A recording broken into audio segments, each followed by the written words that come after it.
Well, good afternoon, everybody. Welcome, and thank you for attending the Office of Health Strategies virtual forum on healthcare affordability and the impact of healthcare costs. I'm Vicki Veltri. I'm the Executive Director of OHS. Today, you're going to hear from multiple speakers as to why addressing healthcare accountability, affordability, and transparency are so important. We will have an overview of the Healthcare Benchmarks Initiative and the Governor's Bill, an act concerning healthcare cost growth, both of which are intended to address these issues. We'll then share some information from analyses conducted using data up and through 2019. And then we will hear about impacts of healthcare costs to consumers directly, and a little bit about our Connecticut Healthcare Affordability Index. First, to kick us off, I'm very happy to introduce Lisa Trumbull, who's the president and CEO of Sohn Health. Lisa Trumbull's career showcased by successes in generating strong clinical and financial operating results for healthcare organizations. She has 30 plus years experience in integrated delivery systems and physician organizations. Prior to joining Sohn Health, Lisa served as the Senior Vice President of Accountable Care at the Cambridge Health Alliance, and the scope of her responsibility included system-wide duties for accountable care and population health management, which included payer contracting, financial, medical economics, regulatory compliance, administrative, and clinical programming. Under her leadership, the organization realized significant improvements in clinical and financial outcomes. Ms. Trumbull holds a BS in Business Administration from North Adams State College and an MS in Business Administration and Healthcare Finance from Western New England University. Lisa, I will turn it over to you. Vicki, thank you. It's a pleasure to be here with you all today. I'm excited to hear the rest of the speakers and hope you all will pay attention to some of the information that's going to be presented. You see my background here. I'm the President and Chief Executive Officer of Southern New England Healthcare Organization. Next slide. Our organization covers Massachusetts and Connecticut. It's comprised of the Trinity Health of New England hospitals that you see listed here, and 1,600 providers. Providers that are in both Massachusetts and Connecticut, but cover primary care and specialty care. We currently manage over 200,000 lives. And what that means to us as an organization is every day we're interfacing with patients to manage their care, improve their quality, and reduce the cost of their care as much as possible. Currently, we're managing $1.5 billion in total cost of care. Over the last 4 years, we've saved Medicare and Medicaid and our commercial carriers $123 million, which also means it saved patients in terms of deductibles and copays, and it improved the health and the quality of the patients that we serve. We're number one in Connecticut in the Medicare Shared Savings Program, which is a value-based program, and we participate in numerous value-based programs across the state of Connecticut. Next slide. I think we can all reflect on Connecticut's position in terms of healthcare spending and quality, and we can probably all check the box that it needs improvement, which is why we're here to talk today. Sohn Health is a clinically integrated network, is focused on population health and improving health outcomes. So affordability in healthcare is at the core of the work that we do. We see it every day. We see the implications to patients, we see the implications to their families, and we see the implications in our community. As a leader in value-based care, we recognize the importance of driving value in our health systems. And what that means is pursuing improved health outcomes in terms of patient experience, quality, health equity, and cost of care. And right now, that's very challenging in the state of Connecticut when we look at the economics of healthcare today. We must commit to pursuing improved health outcomes for the benefit of all the stakeholders in our healthcare system, which includes patients, employers, providers, our hospitals, and most importantly, our community. We know that if we continue down this path, our healthcare costs will make the economics unsustainable in our community. Next slide. So I'm here just to open up the forum and just to communicate from my perspective that it's hard to improve healthcare expenditures or quality if we don't measure it. And I believe Executive Order number 5, while it may not be perfect, it's a start to going down that path. I came from Massachusetts. Massachusetts implemented many of the things that you're going to hear about today and is continuing to improve. They're continuing to improve the healthcare experience in Massachusetts, and I believe we can do that here in Connecticut. So what you'll hear about today is the cost growth benchmark, primary care spending targets, quality performance data integration, and many of the other components that Vicki mentioned early on. I want to thank you for the opportunity to talk to you today, and certainly we'll look forward to hearing the rest of the presenters. Vicki. Thank you so much, Lisa. Appreciate those remarks. And a very important remark about the focus of health equity, which colors everything we do, and that is the focus of our work, is to ensure we improve on the significant disparities in the state of Connecticut, and hopefully at some point achieve health equity, which is a shared goal among all of us. So thank you again, Lisa. Now we're going to hear from OHS's Director of Healthcare Innovation, Kelly Cinco-Stuber, on the Healthcare Benchmarks Initiative. Kelly oversees the Health Innovation Team and their initiatives, including the Healthcare Benchmark Initiative, community health initiatives such as health enhancement communities and community benefit reporting, and prescription drug reporting. She has over 12 years of experience working in health and human services policies and implementation, including working in the executive and legislative branches and the state's academic medical center. She holds a master's degree in public administration from Clark University. And now I'm going to pass it off to Kelly. Thank you so much, Vicki. Hello, everyone. As Vicki stated, my name is Kelly Cinco-Stuber. I am the Director of Healthcare Innovation at the Office of Health Strategy. Today, I'm going to talk to you about Connecticut's Healthcare Benchmark Initiative. It's a four-pronged approach to lowering healthcare cost growth, enhancing quality, and improving access and equity in Connecticut's healthcare system. Next slide. So just a second ago, you heard from Lisa Trumbull about why it's so important to have accountability in healthcare. Connecticut's healthcare costs are among the highest in the country, and they are growing faster than personal income. It's a serious problem that gets worse every year. Next slide.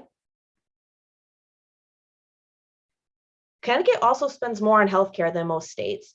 If you take a look at the yellow bars here, based on the most recent data we have, Connecticut is in the top 5 for personal healthcare spending per capita. Next slide. Adding to this issue, Connecticut lags behind most states in personal income growth. As you can see here, from 2019 to 2020, we saw a decrease of 1.8%. Next slide. Finally, in Connecticut, healthcare is unaffordable to many. If you look at this chart here, with employer-sponsored insurance premiums are growing 2.5 times faster than personal income since 2000. Next slide. So all that background is what brings me to my main topic today, the Healthcare Benchmark Initiative, which not only focuses on containing cost growth through a cost growth benchmark, but it has 3 complementary strategies. As background, which Lisa alluded to, on January 22nd, 2020, Governor Lamont signed Executive Order number 5, which called for recommendations for a cost growth benchmark that covers all payers and populations for the years 2021 to 2025, recommendations for getting to a 10% primary care spend as a share of total healthcare expenditures by 2025, and also recommendations for quality benchmarks starting in 2022. The Office of Health Strategy is also engaging in a data use strategy that leverages the state's all payers claims database, known as the APCD, and potentially other sources to analyze cost and cost growth drivers. For the 2022 legislative session, Governor Lamont has proposed House Bill 5042 to codify this executive order, including the establishment of these 4 items that I just listed. I'm now going to give a brief background on each of these concepts, why they're important, and OHS's recent activities and next steps for each. Next slide. Thank you. So first, we'll start with the cost growth benchmark. So first, what is a cost growth benchmark and why should we pursue one? So a healthcare cost growth benchmark is an annual rate of growth target for healthcare costs for a state. States like Connecticut and a few others around the country pursue them as a mechanism to slow spending growth. Next slide. A cost growth benchmark can help spur action to slow spending. So while setting a public target for healthcare spending growth alone will not slow the rate of growth, it can serve as a transparency tool increasing accountability for costs at the state, payer, and provider levels, and acting as a catalyst for implementing cost growth mitigation strategies. Next slide. Connecticut's cost growth benchmark is an annual rate of growth benchmark for statewide healthcare spending. The benchmark values are based on a methodology that was developed through a stakeholder process that considered various economic indicators. It was ultimately determined that the value would be use a 20/80 weighting of the growth in Connecticut potential gross state product and growth median income. And in the end, that came to 2.9%. As you can see in this chart here, the values for the first 2 years of the benchmark include a ramp down period. So 2021 has passed. So for 2022, the benchmark is 3.2%. And then for the next 2 years, it's reduced to 2.9% growth. Next slide. So over the last few months, the Office of Health Strategy has engaged in a number of activities related to this component of the Healthcare Benchmark Initiative. In December, we sent notifications to payer and provider entities to advise them of the 2022 cost growth benchmark. At the beginning of the year, we did publish 2018 to 2019 pre-benchmark data at the state and market levels, which Baylor Health will be sharing later on in the forum.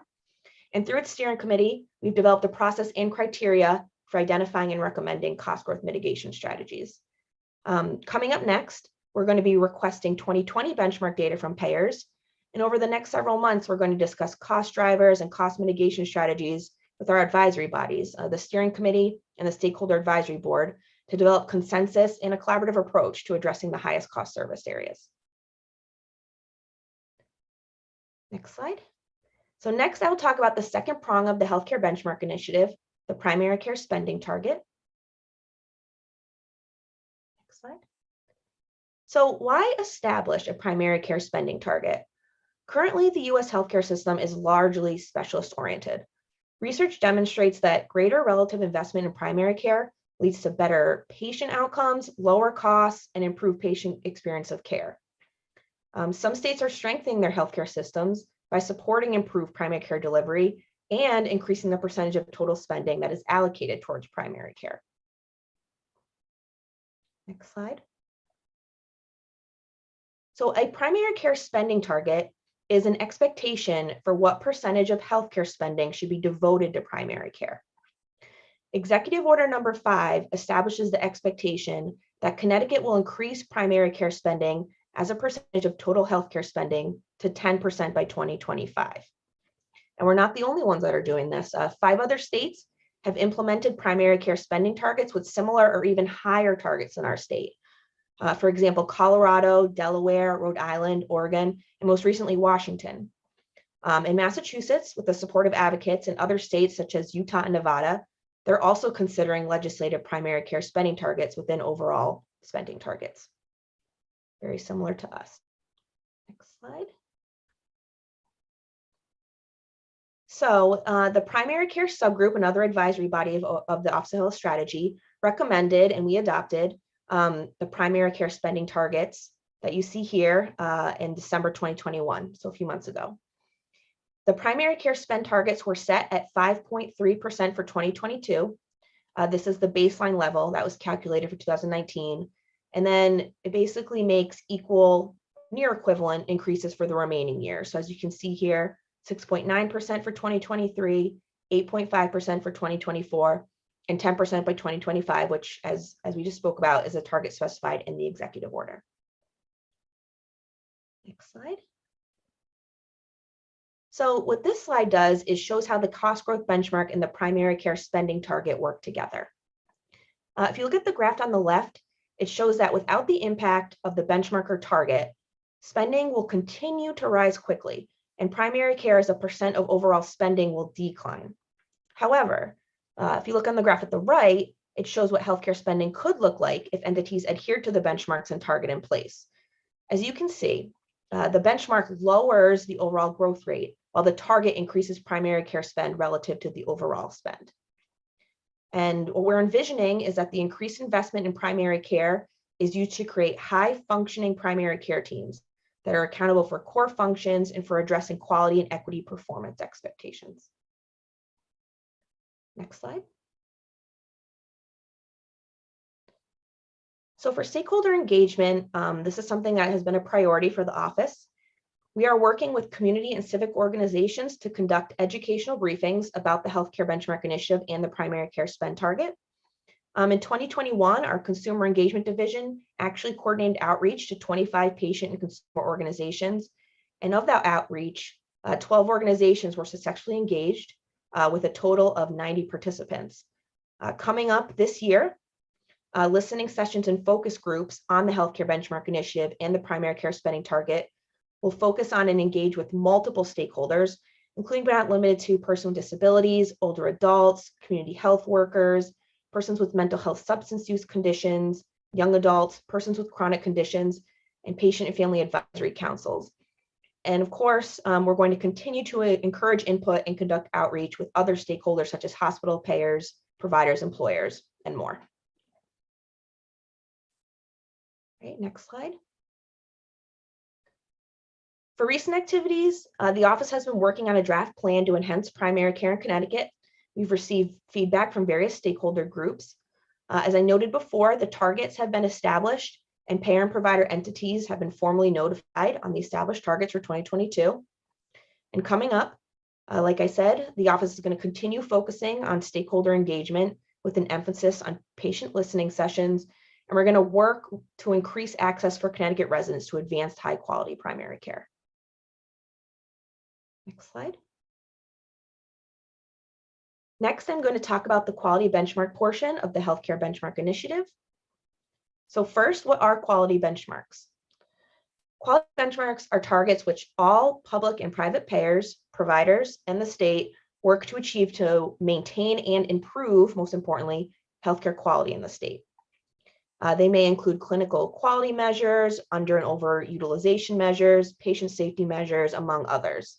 Connecticut is the second state to have statewide quality benchmarks, and Delaware was the first. Next slide. So the Quality Council, which is the Office of Health Strategy's advisory body on the quality benchmarks, recommended two types of measures: health status measures, which quantify certain population level characteristics of Connecticut residents. They're assessed at the state level, and healthcare measures, which quantify performance on healthcare processes or outcomes, and they're assessed at the state, market, insurer, and provider levels. Next slide. The quality benchmarks, they've been set up in a phased approach. So you can see phase 1 here has asthma medication ratio, controlling high blood pressure, and hemoglobin A1C control for patients with diabetes. And then in the second phase, which begins in 2024, child and adolescent well care visits, follow-up after hospitalization for mental illness, follow-up after an emergency department visit for mental illness, and an obesity equity measure. It should be noted that except for the obesity equity measure, which will only be assessed at the state level, all of these other measures can be tracked at the provider entity level. And our office, with the help of the Quality Council, also has a very strong focus on increasing the ability to have these measures and future measures stratified by race, ethnicity, and language. Next slide. So the Quality Council recommended separate quality benchmark values for each measure for the commercial market, the Medicaid market, and the Medicare Advantage market for 2025. And as I said before, the obesity equity measure has one statewide value. So phase 1 measures that I talked about before, they have interim annual targets. So they have one for 2022, 2023, and 2024. We did recommend keeping the 2022 benchmark value for phase 1 the same as the baseline rate, just because we just adopted them and it's unlikely that there will be notable improvement when they were just put forward. All right, next slide. And so to wrap up, we have notified payer and provider entities of the 2022 quality benchmarks, and we've also released a survey to insurers to capture the measures in use by Connecticut payers in their value-based contracts. The Quality Council is now going to begin focusing on identifying strategies to improve quality benchmark performance that can be implemented to help achieve the targets. And the Quality Council is also going to focus on a related initiative of aligning measures across different payers called the Core Measure Set. This is going to help enhance transparency and reduce burden on providers. Next slide. So finally, I'm going to speak to the last component of the Healthcare Benchmark Initiative, the data use strategy. So this slide is supposed to demonstrate how crucial a data use strategy is to having an effective cost growth benchmark. As we all know, understanding healthcare spending requires data analysis. We have utilized the state's all payers claims database combined with other data resources to gain insight of healthcare spending in Connecticut. And then armed with this insight, we can convene stakeholders to collaborate on strategies to address spending growth to meet the benchmark. All of these initiatives, including the cost growth benchmark, are intended to serve as a transparency tool, shining a light on areas of spending, quality of care, and movement towards equity so that the state, payers, employers, and providers can all take action. But concrete corrective action requires understanding of how high healthcare spending is, how it varies across the state, and what is driving spending growth. It also requires identification of variations in quality of care and how these patterns of cost and quality affect affordability, access, disparities, and quality of care for all Connecticut residents. Since the signing of Executive Order number 5, we have already collected baseline data on Connecticut's overall healthcare spending. We presented that data in multiple forums, and that's also going to be shared with you today as well. Next slide. So far, an initial analysis was conducted to understand patterns in Connecticut healthcare spending and thereby identify potential opportunities to slow spending growth and meet the benchmark. We also utilized a subcontractor to conduct additional analyses on commercial market cost growth drivers and disparities in ED emergency department utilization, specifically how increases in hospital payments have been driving spending growth in the commercial market, and also looking at why emergency department utilization is so much higher among communities with higher proportions of people of color and lower income persons with commercial coverage. Next slide. And most importantly, in order to have a sustainable data use strategy, we've contracted with a vendor to provide ongoing support, including analysis of cost drivers and cost growth drivers. Using our existing data sources, such as the all payers claims database, we also have a hospital discharge data, outpatient surgical center data, and the hospital reporting system, as well as data provided by payers. The vendor will be able to provide analytic services to inform strategies to support benchmark attainment. Next slide. So the Connecticut data analytics work has only just begun. With the support of Mathematica, our vendor, we will have support over the next 5 years with regular data analyses and reports. We're also going to be developing an interactive web portal with data, and we'll also train our own analysts in methodology. Mathematica is also going to provide us with ad hoc analyses as requested. Next slide. So to conclude, all of the components I just summarized are proposed to be codified this legislative session in Governor's Bill 5042. The bill outlines a transparent process in sharing the data publicly, identifying and noticing those who exceed the benchmarks, and having public informational hearings on those contributing to the highest cost growth spend. The office is going to summarize and share its findings with the public and the legislature, and also be sure to include information, if any issues identified related to access to care or changes in utilization. Now that Connecticut has taken the first actions by executive order, this bill is the next step to ensure a sustainable benchmark initiative program, to make sure we have access to data necessary to drive accountability, to make sure we can identify discrete additional policy initiatives to address cost growth, quality, and equity access issues, and to hold entities publicly accountable for meeting the set benchmarks and targets. So thank you all for letting me share today, and I'm going to turn it back over to Executive Director Veltri.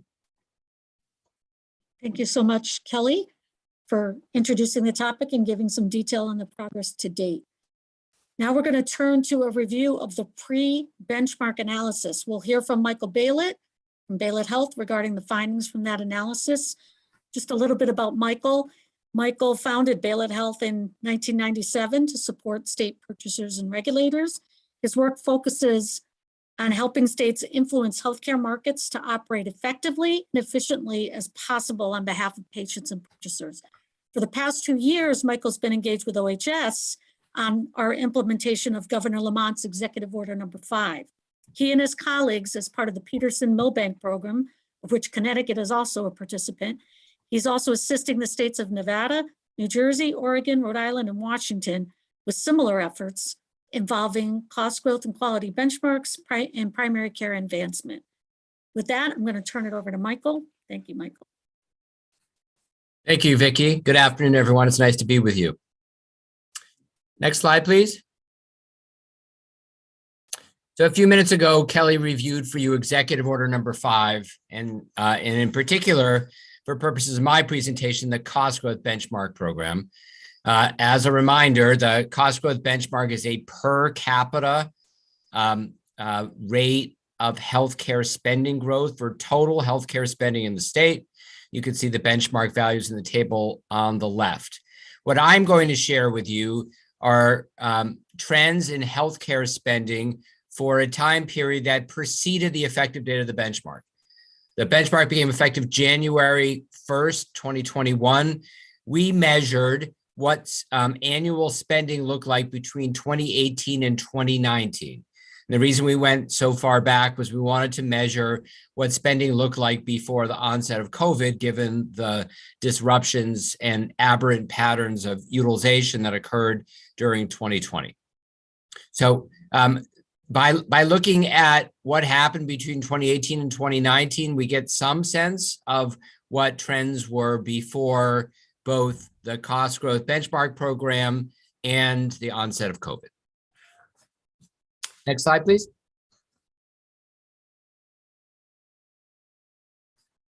So the top line finding, per capita healthcare spending growth in Connecticut between 2018 and 2019 was 3.3%. But underneath that, there was a lot of variation in spending growth. You can see here in the commercial market, spending grew by 6.1%, which is quite high relative to what we see in other states. In Medicaid, it actually decreased, which is unusual, and I'll explain why in a moment. And then in the Medicare market, which includes traditional Medicare as well as spending on individuals who have enrolled in Medicare Advantage plans, spending growth was 2.2%, which is fairly consistent with what we see in other states. In terms of what drove healthcare spending during this one-year time period, it was 3 categories of services: inpatient and outpatient hospital services and retail pharmacy. And when I say retail pharmacy, I'm referring to pharmacy prescriptions that we all might pick up at a neighborhood pharmacy or perhaps through a mail order benefit, and not pharmacy that's delivered by a physician in an office or in a hospital. Next slide, please. So when we measure total healthcare expenditures for the state in 2018 and 2019, this is the distribution of the population, not of the spending, but of the population. So you can see a little over half of the population had commercial coverage. Commercial coverage refers to employer-sponsored coverage or coverage that people buy through the marketplace on their own. About a quarter was Medicaid. About a fifth was Medicare, and then little tiny slivers of the population were served by the Department of Correction and by the Veterans Health Administration. Okay, so the overwhelming majority of the population that we measured here fell within the commercial Medicare and Medicaid so-called buckets. So those are the populations included in this measurement data. Next slide, please. So as I noted, overall spending growth was 3.3% per capita, that is per person. You could see the total spending in 2019 was about $10,000 per Connecticut resident measured in this analysis a year. Next slide, please. So if we look at the total expenditures that went into that percentage that I just shared, you can see that total spending in the state in 2019 was about $32 billion. And you can see in the bar chart on the right that the distribution of the dollars is not the same as the distribution of the population. So you might recall the commercial population was about 53% of the total measured population, but the commercial spending is less than half. And that's because spending for other populations, particularly Medicare, is much higher on a per person basis. There's one little purple bar that you can see there, net cost of private health insurance. That refers to the cost of the administration of commercial health insurance and Medicare Advantage plans and any profits that are generated. So if you're interested in the cost of administration of insurance, it's captured in that net cost of private health insurance bar. Next slide, please. So here's a breakdown of that net cost of private health insurance. Again, it's administrative costs and profit or margin. And here you see a breakout of the commercial population between those persons who are self-insured, meaning the employer is providing the insurance, and those that are covered through an insurance policy with a licensed insurance company. And the fully insured population is broken separately into people who are buying individually, people covered by a small employer, and people covered by a larger employer. So that's small group and large group. And then at the top, you see Medicare MCO. MCO stands for Managed Care Organization, and these are what are commonly called Medicare Advantage plans. So overall, these administrative expenditures accounted for about 1 2/3 billion dollars of spending in 2019. And about half of that in 2019 was for the commercial self-insured market. Next slide, please. So commercial spending, as I noted, grew at 6.1%. Again, this is higher than what we typically see in other states, although I will note that trend does move up and down over time, and all you are seeing here is a one-year snapshot. So the trend the prior year could have been 1 or 2 percentage points lower than this. I don't know, but I just want to note that there is variability year to year in what we call trend, or the per capita change in healthcare spending. You can see overall, it was $12.5 billion of commercial spending. This is both self-insured and fully insured, and the per capita spending amount was about $7,200 per person. Next slide, please. In the Medicaid market, there's a total of about $7 billion of spending. The per capita spending is higher than the commercial population at $8,400. And we had a rather unusual decline in per capita spending between 2018 and 2019. And so we did a little bit of investigation to try to understand this. And the next slide provides a little insight.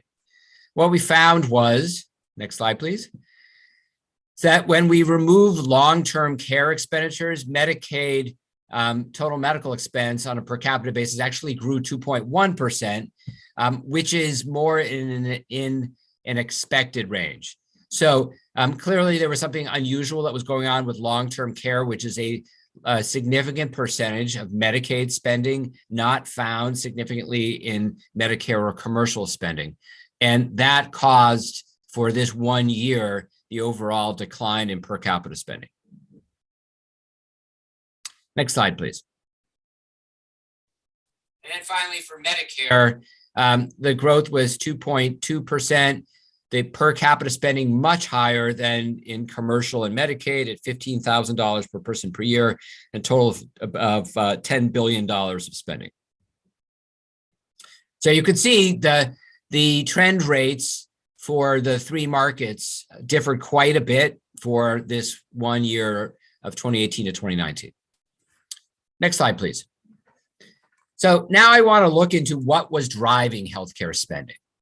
So we can get a little bit of insight because the payers, when they reported data to the state, reported their data in large service categories. And we can see that over all of the spending at a state level, that hospital outpatient services was the largest contributor, followed by retail pharmacy. And how do I know it was the largest? Well, if you look at the size of those circles or bubbles, the size of the circle indicates the impact that that service category had on overall spending growth. So hospital outpatient had the largest. It actually grew at a slightly lower pace than retail pharmacy, but overall spending in hospital outpatient is much larger than retail pharmacy. So a smaller rate of growth had a bigger total dollar impact. You'll also note that hospital inpatient was the third most significant influence. So this is at a statewide level, but the impact by market was quite different. So let's look at what were the cost drivers now by market. Next slide, please. Okay, so this is the commercial market. And in the commercial market, it was hospital spending that was the primary driver. Retail pharmacy grew at 4%, but it did not play a major role in that overall trend of about 6%. Right? And I want to note that these rates of growth that you see here for this slide and for all the other slides, when you look at them, please note that wage growth in the state was growing at about 2% at this time period. So healthcare spending in the commercial market at 6% was growing at 3 times wages. And you can see here for the individual service categories, the rates of growth were variable. Okay, so hospital outpatient and inpatient, most significant in the commercial market. But you'll see the picture doesn't look the same in each of the markets. Next slide, please. So this is the Medicaid market, and here you can see the impact of the decline in long-term care spending. So long-term care spending declined 5% in Medicaid, and because there is so much Medicaid spending in long-term care, this dragged down the overall trend and created the negative trend for Medicaid, again, for this 1 year. But there were some significant cost drivers for Medicaid, and the most significant one was retail pharmacy. Retail pharmacy grew 9% in only 1 year for the Medicaid program. In addition, hospital outpatient service spending grew 5%. So those rather large increases were offset by the long-term care. But as I noted on the earlier slide, once we removed long-term care, Medicaid's trend was at 2.2%. The other thing I'll note here for all of these slides, when you see pharmacy expense, our analysis adjusts for or nets out pharmacy rebates. So pharmaceutical manufacturers give large rebates to Medicaid. They also give rebates to other purchasers, although not as large as they are for Medicaid. And so all of this retail pharmacy spending nets out the value of the pharmacy rebates. Next slide, please. So finally, Medicare shows a very different pattern than what we saw for Medicaid and for commercial. For Medicare, retail pharmacy is the largest cost driver, which is actually consistent with Medicaid, but they too had a reduction in long-term care spend, but long-term care is a rather small percentage of Medicare spending. So for this reason, Medicare overall had a positive spend because Medicare spends much more on pharmacy and much less on long-term care. So retail pharmacy followed by hospital outpatient. You probably have noted that we've seen hospital outpatient for the other markets as well. So there are some services that are consistent contributors to healthcare spending growth across markets and others that are specific to a market. You can see here, hospital inpatient actually had a negative trend where it was a significant cost driver for the commercial market. They're both commonalities and differences that we can see across all of these categories. Now, what we don't see here is an understanding of, well, so what drugs was it in retail pharmacy? And in hospital outpatient, what services was it? And for all these service categories, did spending go up or down because there were more services that were utilized? The services that were utilized were more expensive services, or did prices, change in prices, either increases or decreases, contribute to these trends? When Kelly spoke earlier, she spoke about the data use strategy. The data use strategy is the mining of the state's all payer claims database to get more nuanced understanding of healthcare spending patterns and what's contributing to spending growth. And so if we want to understand which hospital outpatient services, which drugs, is it increased utilization? Is it increased price? Is it a change in the service mix? Those questions are answered through the data use strategy and specifically through the analysis of claims in the all payer claims database. So I'm not sharing that with you today because that's not information that came through the aggregated spending submissions that were provided by the payers to allow for this pre-benchmark analysis, but know that that is a complementary analysis to what you see here. Next slide, please.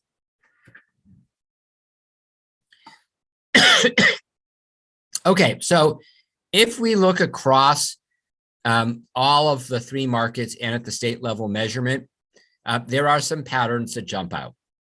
Hospital outpatient spending was a primary contributor to healthcare spending growth in 2019 in all three of the markets and at the state level. Retail pharmacy was a significant driver of spending growth for both Medicaid and Medicare, growing at around 10% for both of those markets.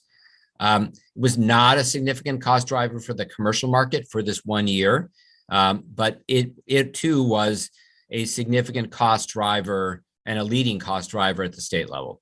And then finally, hospital inpatient spending growth was significant in the commercial market, but less so in the Medicaid and Medicare markets.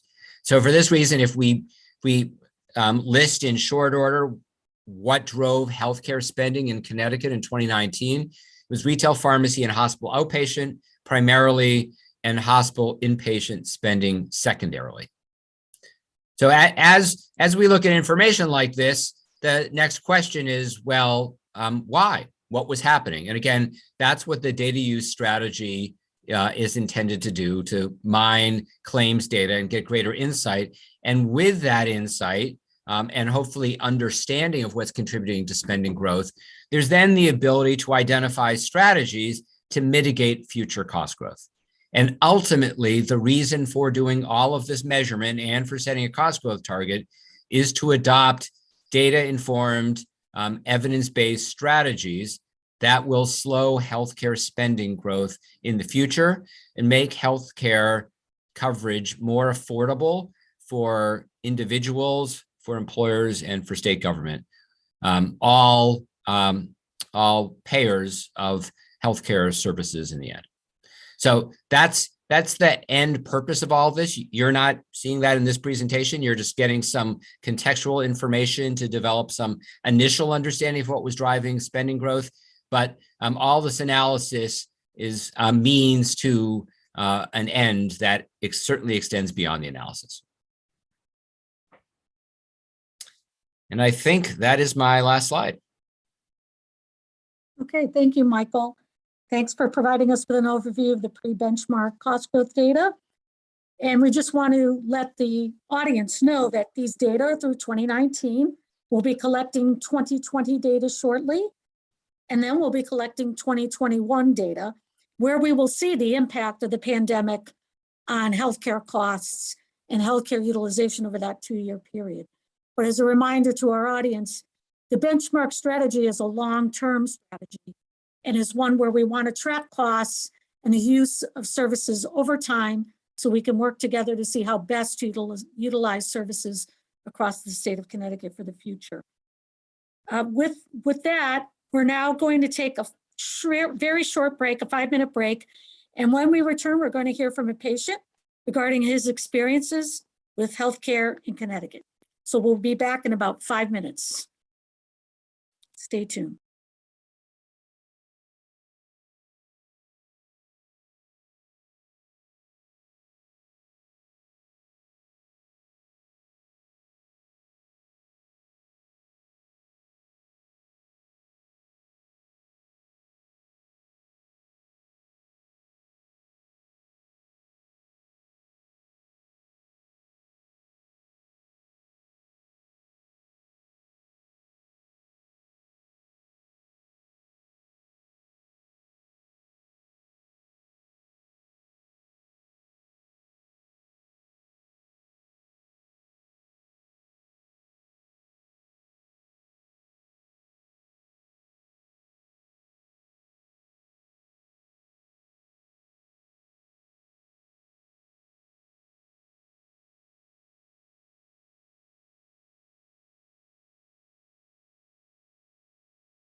Welcome back, everybody, to our forum. Very happy to have you all here. Before we go on to introduce a consumer who's going to talk about the impact of healthcare costs on him and his family, I want to take an opportunity to highlight something that I think is on our next slide. This forum coincides with the 4th annual Health Equity Week that began on Saturday. If we could advance the slide, please. We can show you what's going on this week. We have borrowed this slide from Health Equity Solutions, but we want to highlight Health Equity Week began on Saturday, April 3rd, runs through Sunday, April 3rd, runs through April 9th. It's an opportunity to raise awareness and start conversations about advancing health equity. There's a series of events available online and there are forums to register for. So please take a look and participate in those events. The governor has also declared it Health Equity Week, the state of Connecticut. So with that, I'm going to introduce Dan Flug. Dan is going to talk about the impact of healthcare costs.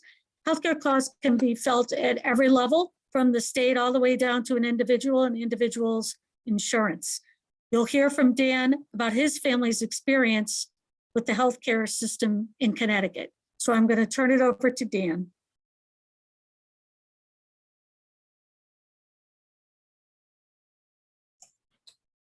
"62% of all personal bankruptcies were a result of medical expenses, according to a recent Harvard study.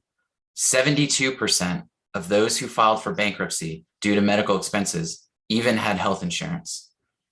Currently, the #1 source of debt collections is medical debt, according to Stanford University." My name is Dan Flug. I live in Easton.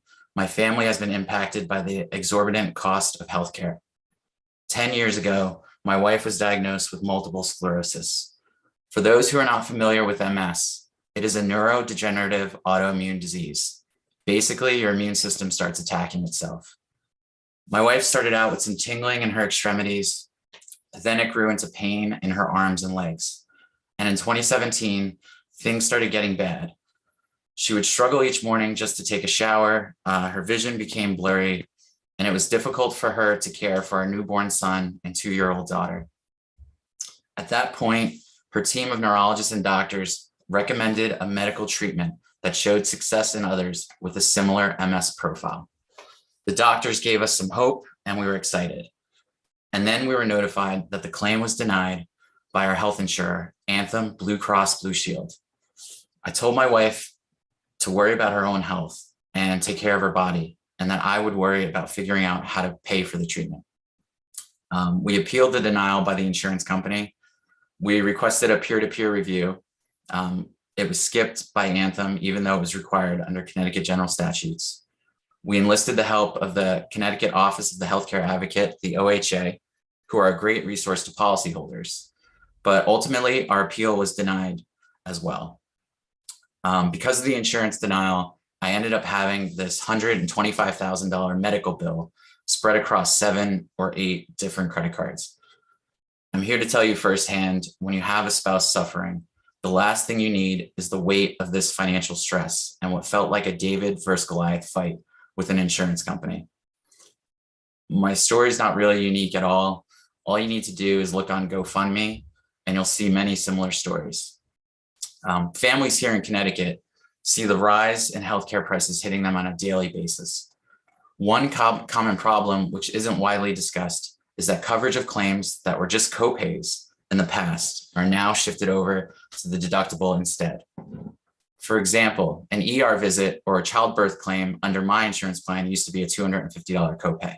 However, a few years ago, ER and childbirth claims became part of the deductible, which in my case is $2,500 per individual. An example of the unfortunate knock-on effect that this might have is you might have a guy wake up in the middle of the night with chest pains. He might be unsure if it's a heart attack. And because he knows just walking through the door of the ER and getting an EKG could cost him $2,000 out of pocket, he might actually delay life-saving treatment so he can go to a cheaper urgent care facility or doctor in the morning instead. Another problem popping up are the surprise medical bills. Just an example, we got blood work from one provider one year and it was fully covered by insurance. The next year we went back to the provider for the same blood work and we got hit with a $1,200 out-of-pocket facility fee. I know as a consumer, I see the direct impact of nickel and diming from my health insurer, where I have a high deductible plan, even though my premiums cost my family $33,800 per year. But I'm sure there's blame to go around on the high cost of healthcare to Big Pharma and their 40 lobbyists in Hartford. And there's also blame shared by the providers and the hospitals, which are undergoing consolidation and they're commanding higher prices for their services as market power increases.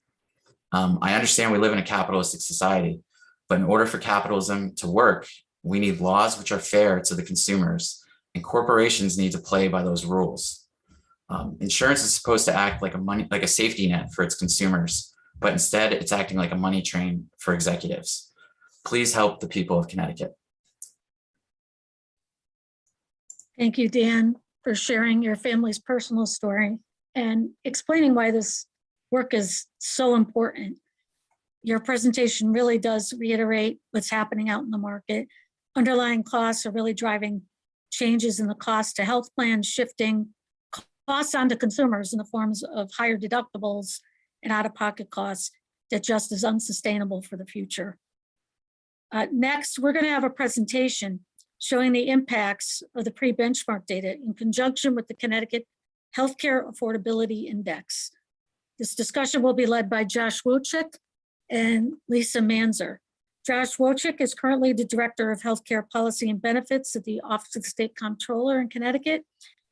In the role, Josh is the Chief Administrator of the State Employee Health Plan, responsible for launching new initiatives that have resulted in significant savings and other improvements for the state of Connecticut in the area of healthcare, state finances, and pension funding. Josh has an MPA, Master's Degree in Public Administration from UConn.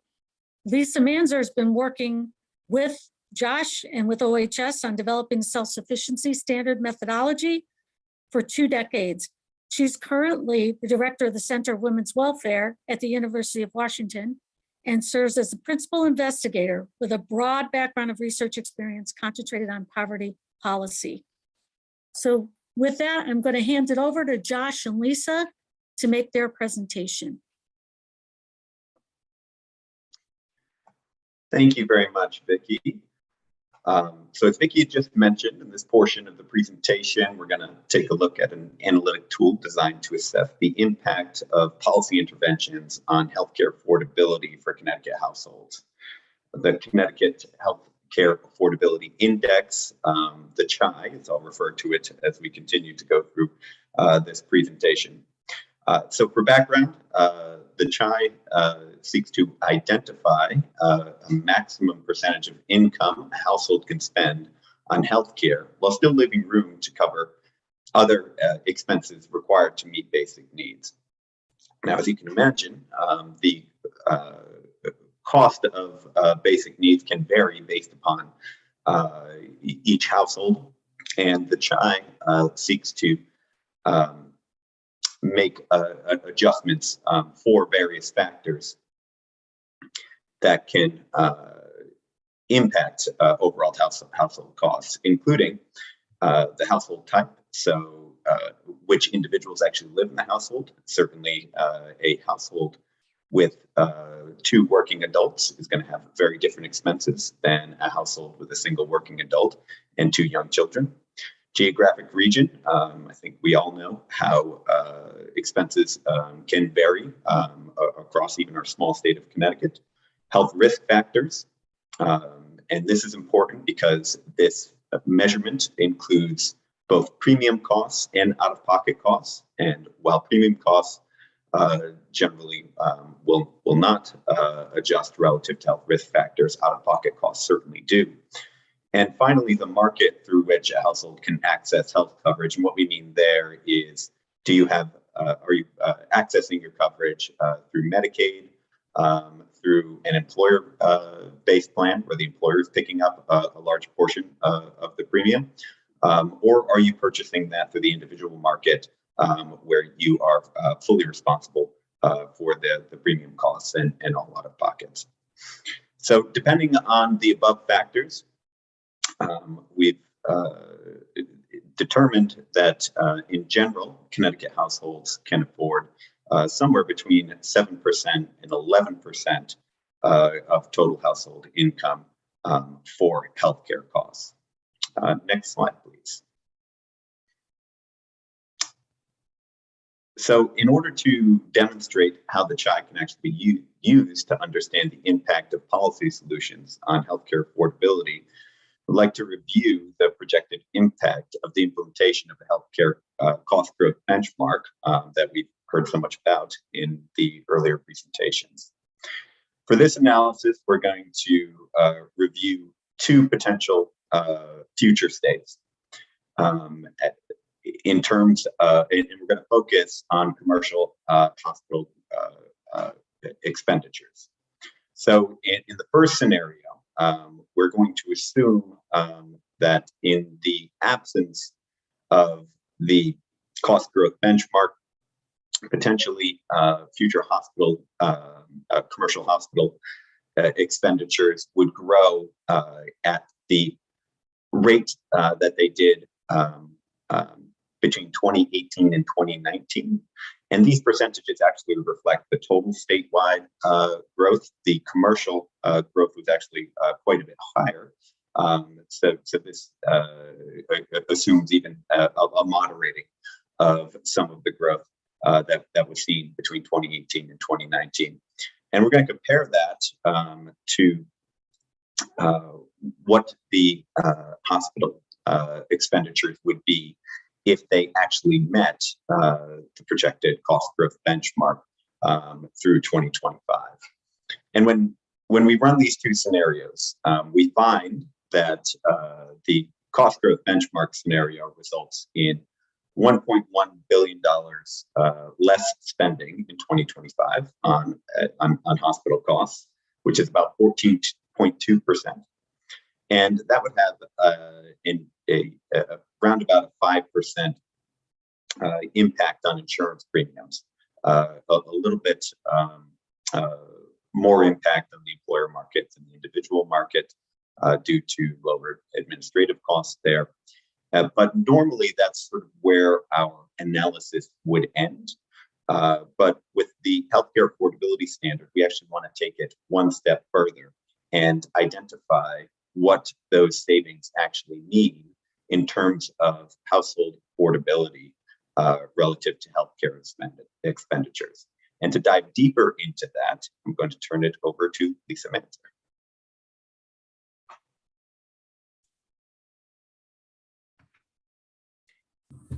Thank you, Josh, and I appreciate being a part of this event today.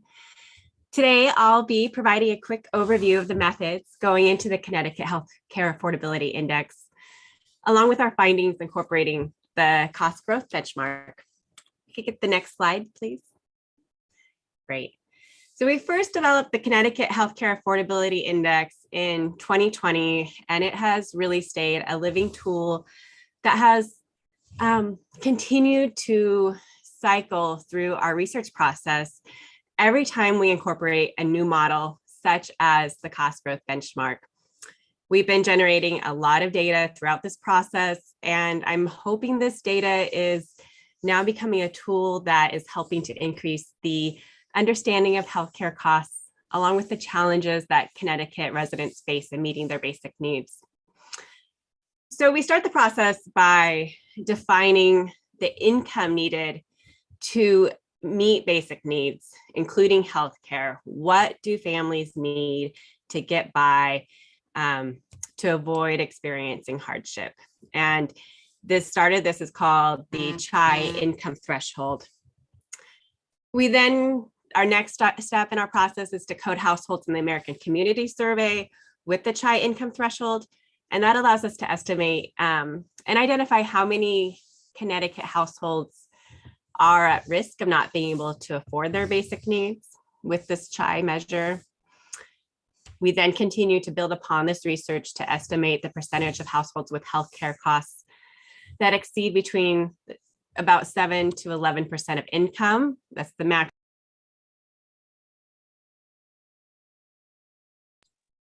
about that.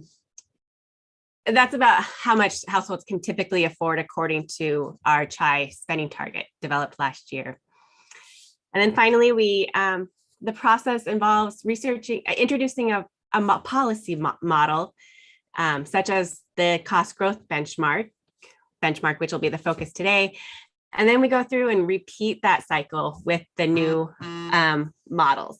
So let's go to the next slide, please. So let me provide a quick overview of how we calculate the Connecticut Healthcare Affordability Index. CHI was calculated by incorporating detailed healthcare cost data into the 2019 self-sufficiency standard for Connecticut. Now, the self-sufficiency standard is a basic needs budget that defines how much a family needs to meet basic needs without any public or private assistance. The standard's been getting calculated for, over 20 years throughout the United States, and it's being used in quite a variety of ways, from workforce to community action, to just, really setting a measure of a benchmark of how much families need to get by. So using the self-sufficiency standard for this analysis, that helps ensure that other basic needs, such as the cost of rent and utilities, groceries, childcare for young children, commuting expenses, as well as the cost of taxes and tax credits on earned income, those are all accounted for, really allowing a more comprehensive analysis of healthcare affordability, not looking at the cost of healthcare alone, but within the broader picture of what the full costs are that families are facing. So that when healthcare costs are increasing, you're still being able to get food on the table, still being able to get rent, and being able to afford all their basic needs. And I want to emphasize that the cost assumptions that we use in the self-sufficiency standard are really based on a very minimally adequate level. So that means that we don't include any takeout in our grocery costs. We're not including vacations or extracurricular activities or savings for college. It's a very bare bones budget. But CHI is different from the self-sufficiency standard, as our normal healthcare expenses are substituted with detailed categories that were developed through collaboration with UConn Ames. So separate estimates are made for health insurance purchase through employer-sponsored and individual marketplace insurance, as well as zero cost insurance, such as if someone's getting insurance through Medicaid. For households with paid insurance, out-of-pocket costs are also varied by the age of adult and also by health risk score. So whether the adults have a low, medium, or high risk score, which is going to increase their out-of-pocket costs. So while healthcare costs are primarily varied at the county level in Connecticut, the cost of other basic needs, we do have data for that at a town or regional level. And so that led us to report the CHI for all 169 Connecticut towns. We also calculate the CHI for a large variety of family types, taking it into account how many adults there are, plus the ages of children. So different costs if there's an infant, a preschooler, school age, or teenager. That primarily reflects differences in childcare costs, and then increased food for teenagers. All right, next slide, please. All right, so now let's take a look at what the CHI output actually looks like. So this bar chart is highlighting the cost of basic needs included in CHI for a family with one adult, one preschooler, and one school-age child living in Bridgeport. The adult in this example is 18 to 34 years old and is considered to be in good health with a low health risk score. excuse me. We're getting over a cold here in the family. Masks came off and all the kids came down with something. For families with young children, housing and childcare typically takes up 50% of the budget. However, if insurance is purchased through individual marketplace, the health insurance might be quite a bit more than what the average employee share of the premium when provided by an employer. And additionally, as an adult ages, and if their health risk scores increase, healthcare expenditures will also end up taking up a higher share of the family budget. So overall, in this example, in the bar chart in front of you, if this family had individual marketplace insurance, the total income needed to meet basic needs would have been over $1,000 per month higher than if they had employer-sponsored insurance in our model in 2019. On the other hand, if they had zero healthcare expenditures, the total income needed to meet basic needs would be about $950 less per month than the employer-sponsored insurance. And this is more than just the healthcare costs alone.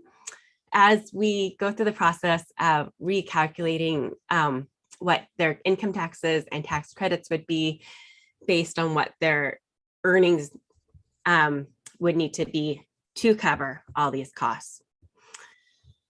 So our first step in the cost growth benchmark was to go ahead and reduce the healthcare costs in all of our different CHI tables and scenarios by the 5.2% and 5.5% that Josh highlighted. And then the taxes are recalculated and we get a new total income needed to meet basic needs that happens across all our different scenarios. All right, next slide, please.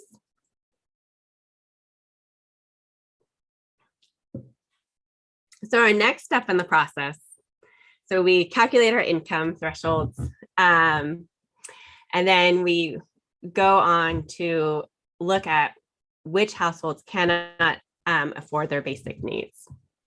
We estimate this by using American Community Survey microdata to crosswalk household income with the appropriate CHI based on the householder's age, location, insurance status, and assigned health risk score. Households with incomes less than CHI are considered to have adequate income, and those with incomes above CHI have adequate income. And I want to note that these findings, this data set, we're excluding individuals and their incomes that are not expected to work. This means adults over 65, as well as adults with work limiting disabilities. The underlying self-sufficiency standard, that the costs there are around designed for working adults. And then group cohorts are also excluded from this analysis. All right, let's go to the next slide. So our research found that overall, 1 in 5 Connecticut households lack the incomes that would be needed to cover their basic needs and that's without any government or private assistance. So if they had to purchase the full kind of market basket amount in without any assistance, that's what the standard is, and how does their income compare to that? But that rate, the 1 in 5, drops quite a bit for the households in the employer-sponsored insurance market. We have an income inadequacy rate of around 10% for those households. Individual marketplace households, that category increases quite a bit, with nearly a third of households having inadequate income. And our zero cost, our Medicaid category does have around, over 2/3 with inadequate income, but most of the households categorized into that category are very low income. So that was to be expected. Next slide. So of course, policy can really make some big change. Policy changes can make a big difference. The income eligibility cap for the individual marketplace premium tax credit was temporarily lifted with the American Rescue Plan Act. And that really made an incredible difference on the cost of insurance for those in the individual marketplace. So when we did a model incorporating that, and then we also adjusted for the Covered Connecticut program, which was also newly started, which provides zero cost health insurance to adults and caregivers not eligible for Medicaid, who have incomes up to 175% of the federal poverty guidelines. So we incorporated that policy change. And then we also incorporated that the state earned income tax credit was expanded to 35% of the federal EITC. So once we incorporated all those new policy models, policy changes, our income inadequacy rate estimate for 2019 dropped from 32% in the individual marketplace in half, down to 15%. We then incorporated the reduced healthcare costs from our cost growth benchmark CHI model. And then we saw a further shift in the decrease in the income inadequacy rate, dropping to 14.7%. Let's go to the next slide. Okay, so our final analysis step in our research process is to look at the Connecticut household healthcare spending target and estimate how many households have unaffordable healthcare costs. As Josh mentioned, our research last year found that a household can typically afford a maximum of 7% and 11%, depending on family type. So they can spend about that much of their income on healthcare expenditures. So using the ACS data set that I just introduced previously, we code households as having either affordable healthcare if their CHI healthcare expenditures are beyond 7 to 11% of their income. And those expenditures include both the premium and the out-of-pocket costs and takes into account the premium tax credit. Next. So using that, that target, we originally estimated that 20% of Connecticut households in 2019 were at risk of having unaffordable healthcare costs under the Connecticut healthcare spending target. And this is based on the 2019 PUMs, ACS PUMs. And so this ranged from 15.6% for households in the employer-sponsored market to over 2/3 of households in the individual market.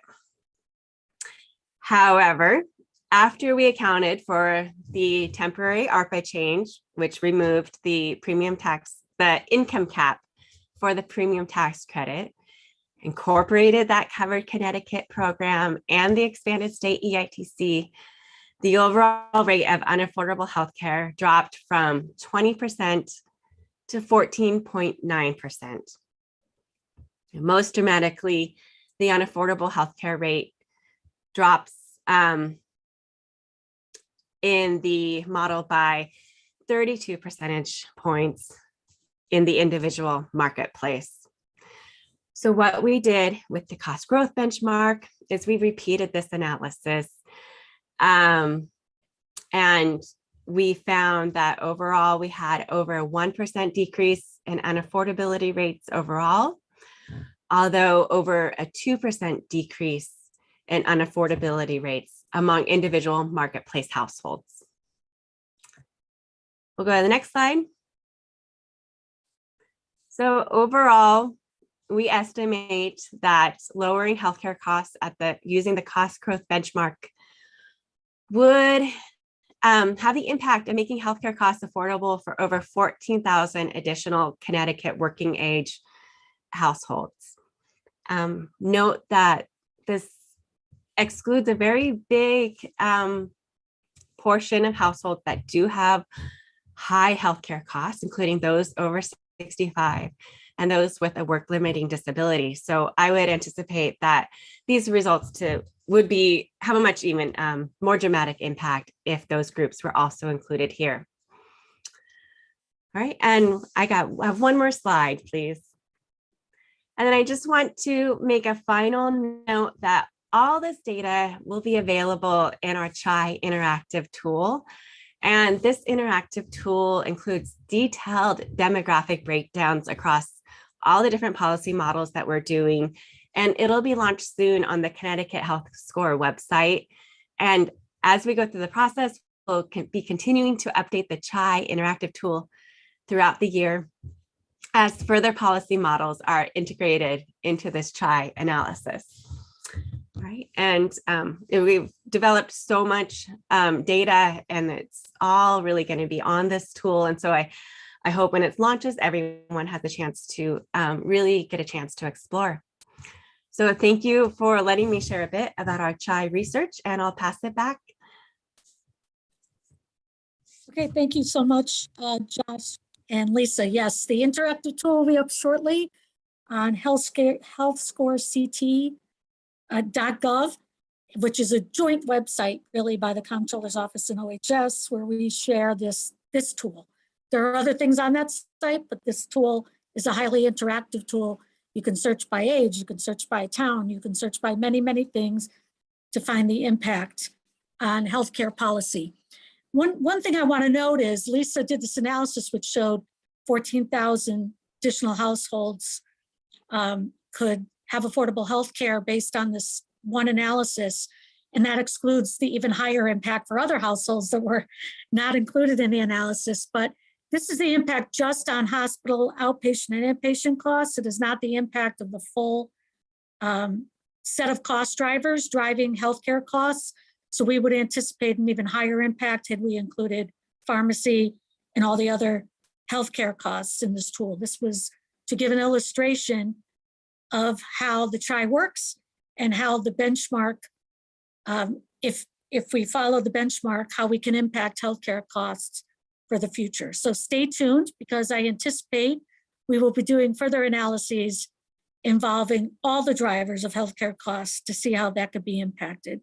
Further, would want to note that there are specific strategies that also can be tested in the CHI that will be coming in the future related to additional policies that the state may undertake or policymakers may be entertaining around pricing or tiering providers, using lower cost providers, high quality providers in plan design. And want to also throw out that I know the Comptroller's Office has been doing a lot of work in that area. And finally, want to thank, when it comes to the CHI, the Universal Healthcare Foundation and the Connecticut Health Foundation, who have partnered with us on that tool. So finally, I want to introduce our last speaker, Wyatt Bosworth, who's going to talk about the healthcare system and its relationship to employer costs. Wyatt is an assistant counsel for the Connecticut Business and Industry Association, which is Connecticut's leading business organization, also known as, to most of us, as CBIA. He represents Connecticut businesses on matters that come before the General Assemblies, public health, insurance and real estate, transportation, government administration and elections, and planning and development committees. A wide scope of representation he has in front of our committees. So I will hand it off to Wyatt for our call to action. Thank you so much, Vicki, and thank you to the Office of Health Strategy for inviting me today to share CBIA's strong support for the important work that your office is undertaking, and why now is the time to codify your benchmarking program into state law. As you said, my name is Wyatt Bosworth. I'm assistant counsel with CBIA. We are Connecticut's largest business organization with thousands of member companies, small and large, representing a diverse range of industries across the state. 95% of our member companies are small businesses with less than 100 employees. The rising cost of health insurance continues to be a major issue for Connecticut small employers.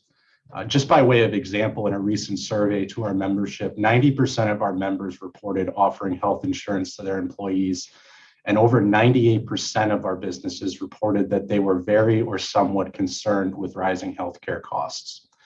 And even though small businesses are not required under the Affordable Care Act to offer health insurance to their employees, many do so because a healthy workforce not only improves our employers' ability to retain talent and foster a happy, productive, and prosperous workplace, but quite frankly, it's the right thing to do. However, year after year, small businesses face ever-escalating premium increases due to healthcare costs that are rising at an out-of-control pace. For example, just last year, the Connecticut Insurance Department approved health insurance premium rate increases for both off and on exchange plans in the individual and small group markets. In the small group market, where our small business members purchase coverage, rates increased by an average of 6.7%, with some plans seeing as high as 10 to 15% increases. This increasing cost of employer-sponsored healthcare has resulted in a lot of businesses shifting the cost to their employees.